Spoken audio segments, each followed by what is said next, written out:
Sons da Terra.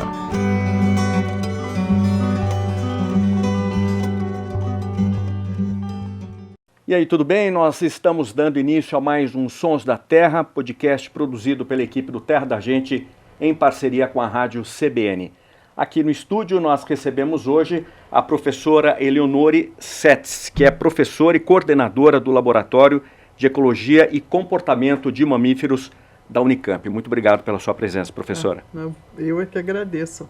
E temos também a presença da nossa colega e jornalista Ananda Porto. Tudo bem, Ananda? Tudo bem, Tamura, é um prazer estar aqui com vocês. Legal. O programa de hoje é um pouquinho diferente, né, Ananda? Porque a gente fala de sons, mas hoje a gente vai falar da falta de alguns sons, é isso?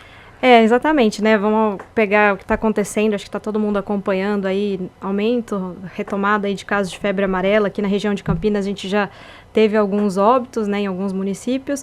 E aí isso também envolve a natureza, né? Porque a gente vê que os primatas sofrem tanto quanto a gente e eles são indicadores aí de que dessa doença, desse vírus circulando, né?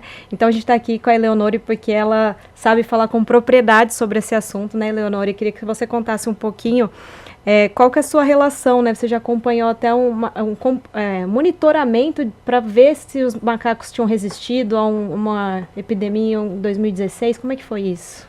Então, apareceu essa aluna e ela estava interessada em fazer o mestrado com os bugios e a gente estava sabendo, né, da chegada da febre amarela e dos problemas. Então a gente quis rever, porque um aluno meu já tinha feito em 2008, né, um levantamento em alguns fragmentos, 10 fragmentos envolvendo tanto a APA, daqui de Campinas, né? Daqui de Campinas, tanto envolvendo a APA de Souzas e Joaquim Egídio, como também aquela região ali do Carlos Gomes. Né? Então, mas são todos fragmentos de propriedades particulares. Então a gente foi trabalhar para fazer um levantamento das propriedades, ver quem autorizava e tal, e começamos então a investigar. Em 2008 teve a febre amarela desceu da Amazônia, mas não passou por aqui. Né? E o pessoal, inclusive, tinha ficado muito aflito com isso. E eu falei, olha, não, mas a gente não tem registro de... Os bichos estão... Os bugios estão em ordem nos fragmentos que a gente levantou. A gente não encontrou nenhum bicho morto. Inclusive, fizeram uma matéria de página inteira no jornal com o meu aluno.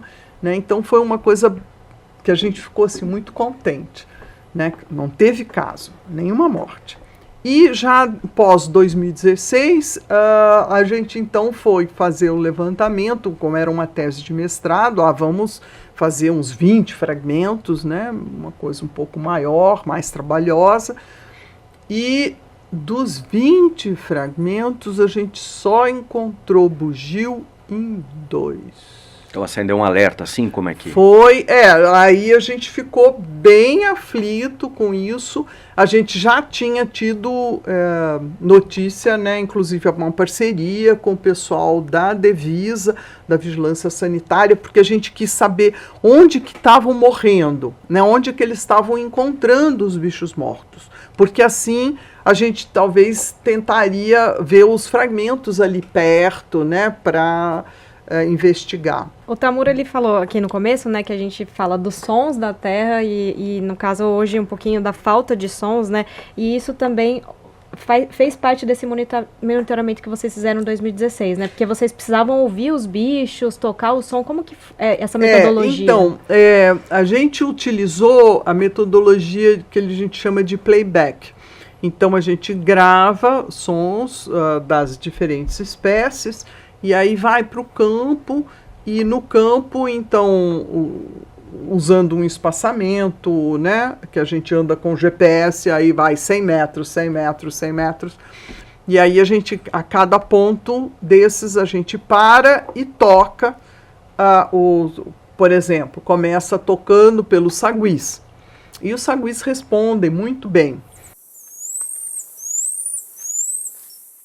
Então, logo aparecem os saguis, ou pelo menos respondem os saguis, e a gente consegue, inclusive, ver qual é a espécie, ver quantos são no grupo, enfim. Aí dá um tempo de uns 10 minutos, e aí toca, por exemplo, do sauás, a vocalização do sauás. Então, e aí espera para ver se eles respondem. Os sauás normalmente respondem, principalmente se eles estiverem mais longe, né, porque eles são territorialistas e aí tem alguém invadindo aqui o nosso pedaço, né? Tem esse problema. Agora, se eles estão muito perto, eles se aproximam em silêncio, e você tem que estar super atenta para poder descobrir se eles vieram ou não, né? Porque se vieram, você tem que registrar, né?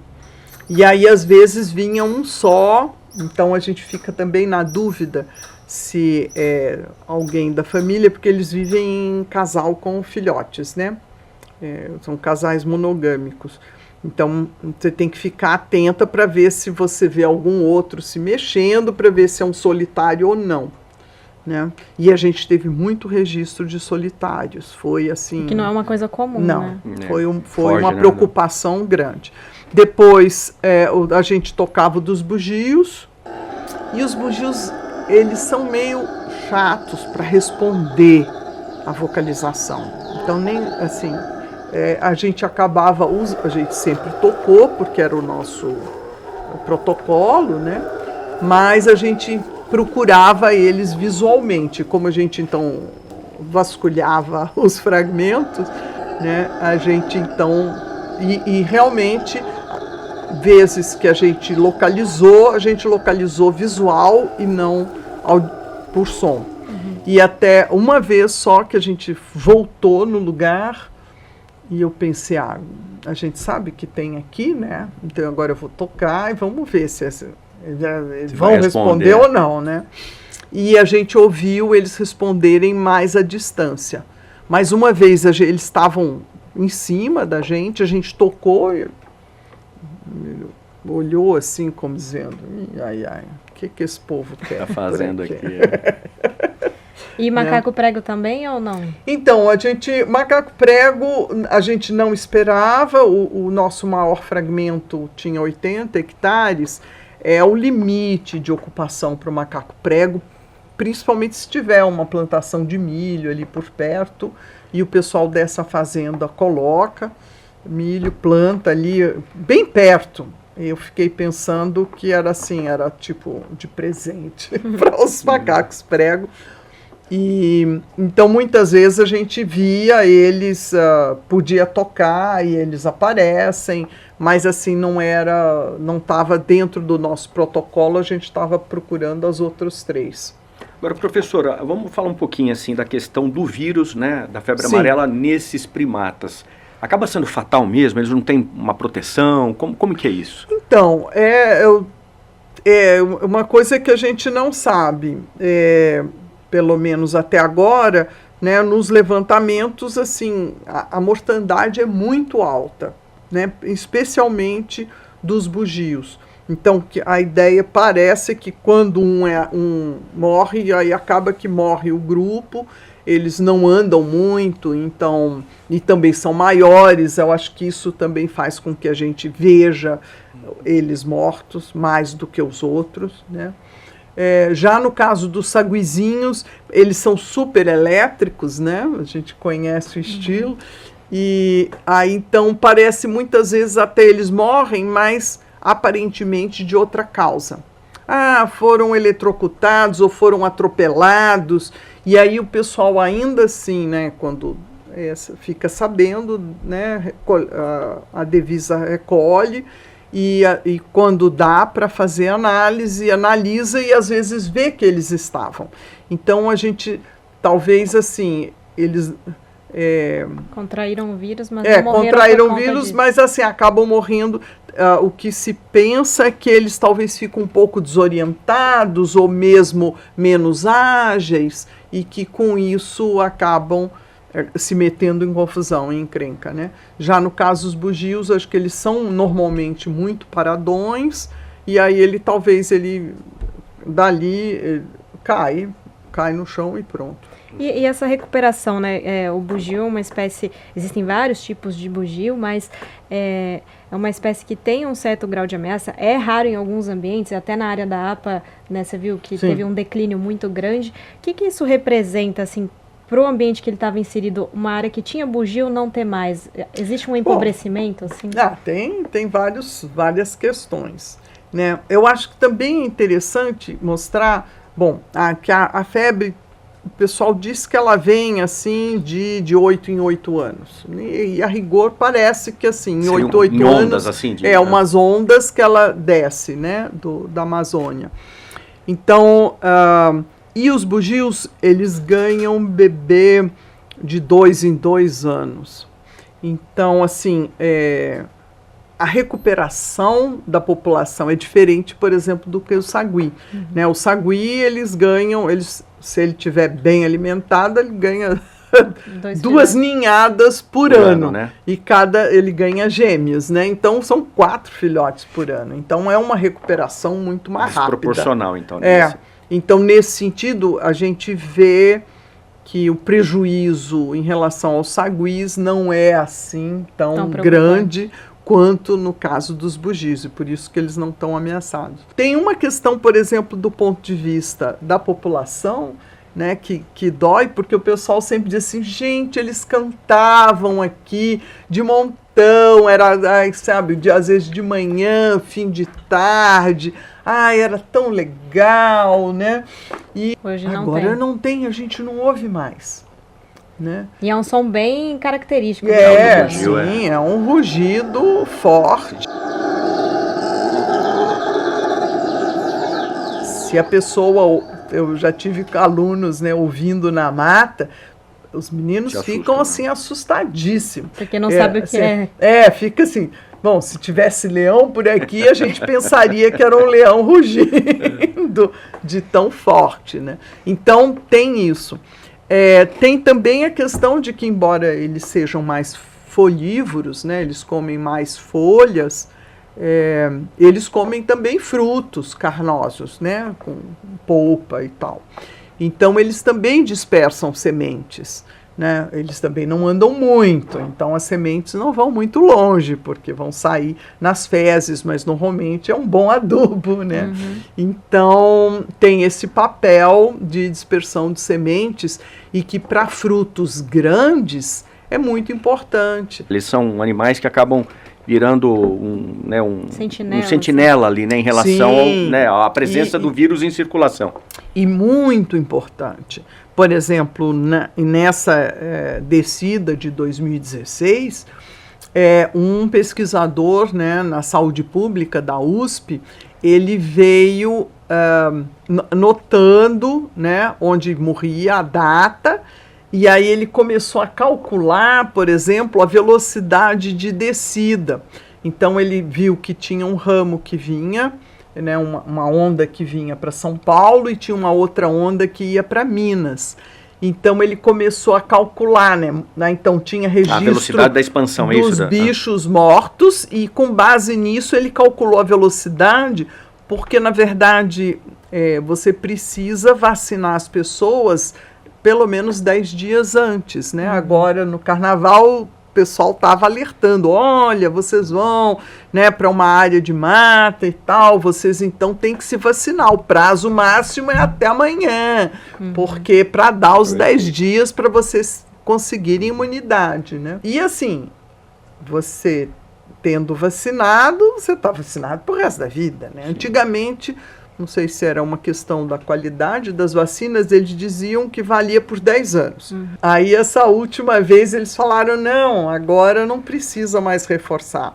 Agora está para toda a vida. Então, para essas áreas, né, que tem esse problema, é importante, né, que a população vá se vacinando. E é interessante porque a gente está falando aqui no caso dos primatas, né, e fazer essa associação que é dessa questão da febre amarela silvestre, né, da transmissão Sim. silvestre. Então, se você já sabe que você não tem a vacina, você vai para um ambiente de mata, né, muitas pessoas que acompanham Sons da Terra vivem no mato, né, ou vai fazer alguma aventura. Essa relação. Então, acho que precisa associar isso, né, não desvincular uma coisa com a outra, né. Se você já é vacinado, não deixa de passar repelente também, porque tá tendo aí Enfim, várias coisas, né. é. Mas quem nunca tomou a vacina é necessário realmente.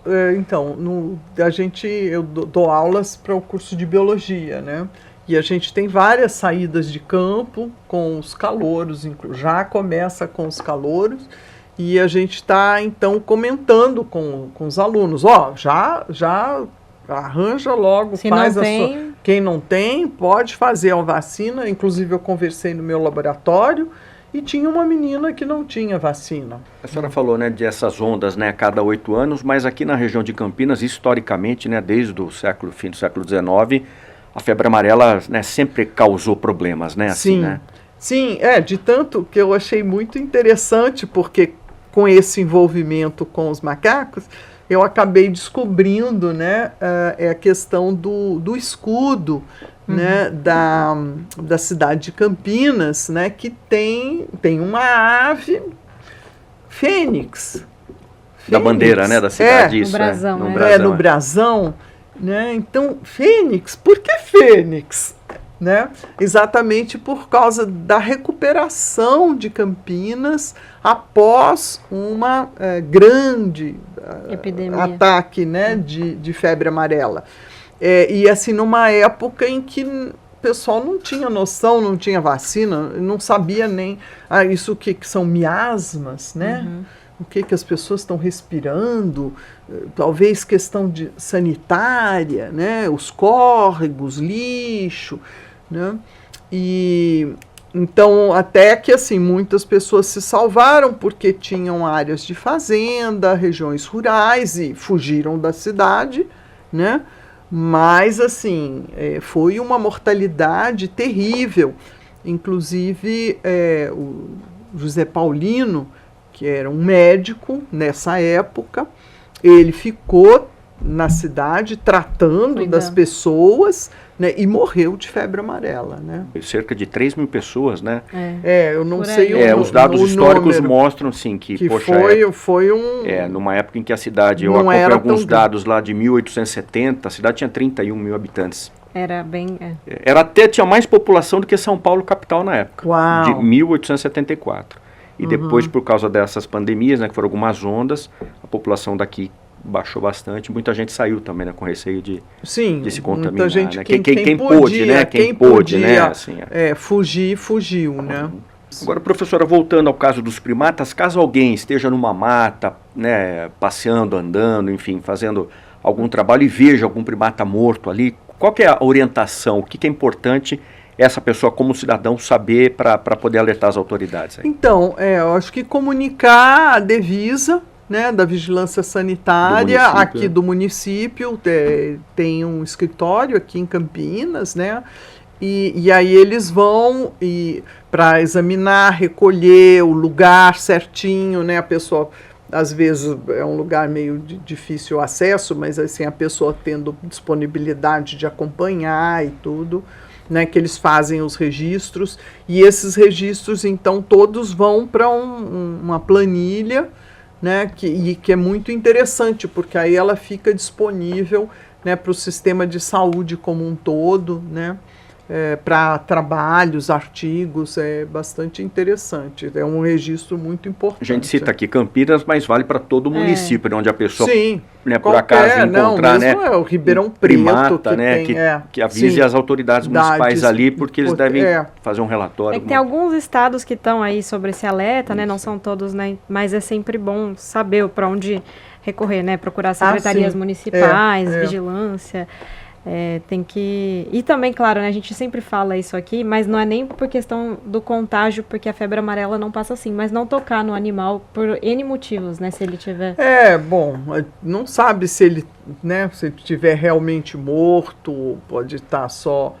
Né, às vezes vai se sentir ameaçado, pode tentar morder, enfim, acho que mexer, acho que é melhor não, né, mas mostrar o lugar, né, avisar, ou dizer se a pessoa tem coordenadas, né, ou tem alguns aplicativos, né, que dá para você tirar foto com a coordenada e pode ajudar, né, a localizar depois os bichos. E aí é uma coisa interessante também porque tem trabalhos associando, porque como a gente sabe que são 2 gêneros de mosquitos, né, o hemagogos e os sabetes, e que eles são predominantemente animais de copa, né, então nesse sentido eles né, ficam mais e com isso eles encontram mais os primatas não humanos do que nós, né? Mas ao mesmo tempo o que o pessoal tem percebido é que como tem a fragmentação florestal, que na borda eles podem andar mais baixo. Né? Os mosquitos aí. Os mosquitos. E aí, nesse caso, na borda das matas, né, isso poderia, né, ser uma forma de acesso aos humanos. Né? Puxando de volta assim, para a temática do programa mesmo, aqui sobre a vocalização, né? Quando a gente vê em um ambiente que era sonoro, que tinha os agudos do sagui, o ronco do bugio, o canto do sauá, vamos dizer assim, porque eles cantam tudo junto, quando isso diminui, né, fica um ambiente sem vida, assim, praticamente, né? Mas queria que você falasse, aproveitando um pouco do seu conhecimento, né, dessa comunicação dos primatas, né? Como que cada um ali, eles cantam, essa vocalização é territorial, igual você falou, os sauás são bem territorialistas, os bugios, para trazer um pouco para quem está nos acompanhando, né? A gente fala muito de passarinho, às vezes a gente traz uns sons curiosos aqui, mas os primatas também são muito comunicativos e o som... Sim. Então, aí começando, por exemplo, pelos sauás, eu comentei, né, que eles são monogâmicos, né? Então eles formam um casal, assim, tipo, para toda a vida. E eles cantam juntos, em duetos, né? E esses duetos servem não só a questão para melhorar a parceria, né? Então, sabe, entre eles, no sentido, nós aqui estamos firmes juntos, né? Juntos para toda a obra. Mas também no sentido de defesa de parceiro contra, por exemplo, um macho que passa por ali, né? Então, eles têm essa defesa. E também a defesa da área que eles vivem, né? Então, plantas, árvores de alimentação, coisa assim. Então, isso tem até um pouco de sazonalidade nas vocalizações, né? É bastante interessante. No caso dos saguis, o que a gente ouve mais, muitas vezes, não é um canto territorial, mas alguém chamado que se perdeu na mata, e aí ele começa a assobiar, né? Para, digamos, o resto do grupo responder, e aí com isso ele poder se localizar, esqueceram de mim, e aí tem que correr atrás, né? Então, nesse sentido, muitas vezes quando a gente usava esse canto como playback, e aí as pessoas dizem, mas isso não é territorial. Eu falei, sim, não é territorial, é uma coisa de contato. De contato, né? Então eles vão prestar atenção se é alguém do grupo ou não, né? Aí de repente conta para ver se está o grupo todo ali, para ver, a gente não perdeu ninguém, quem é? Alguém estranho. Então não responde, né? E no caso dos bugios, muitas vezes envolve inclusive a visualização. Então o que a gente sente é que em alguns fragmentos que o número de famílias, né, de haréns de bugio diminui muito, eles também diminuem de vocalizar, né? Então a gente vê, por exemplo, na Mata de Santa Genebra, as vocalizações eram bastante frequentes e agora a gente tem visto, mesmo sem ter problema com a febre amarela, a gente tem visto uma redução da população de bugios e a gente vê que tem uma redução na vocalização. Então pode ser também que eles, quer dizer, ainda até teria bugio, né, como tem ainda, mas que talvez eles não tenham mais tanto confronto, porque não está a densidade tão alta, e com isso não vocalizam. Lembrando sempre, né, professora, que quem for, então a gente só reforça, né, para ir concluindo aqui, que quem for para essas, né, áreas de mata, e também até alguns países exigem, né, que se tome a vacina, né, da febre amarela. Sim, e como disse, vale para a vida toda. Então, se você volta e meia quer ir para o mato, ou se você gostaria de ir para o mato, né, se tem assim essa perspectiva, toma. Pode tomar e lembrando que vale, assim, tem que tomar com 10 dias antes da viagem, né? Isso é importante também, né? Então, nesse sentido, se a pessoa já se vacinou, pronto, é pro resto da vida. É para alguém dizer, olha, vamos amanhã, você diz, pronto. Não, estou pronto. Muito bem. Nós conversamos então com a professora Eleonore Setz, que ela é da Unicamp, coordenadora do Laboratório de Ecologia e Comportamento de Mamíferos. Muito obrigado pela presença, viu, professor? Eu agradeço o convite, a oportunidade de divulgar o trabalho da gente, né, e contribuir também, né, para a proteção da fauna e das pessoas, sim. Em especial. Muito obrigado. Obrigada pela presença. Sons da Terra.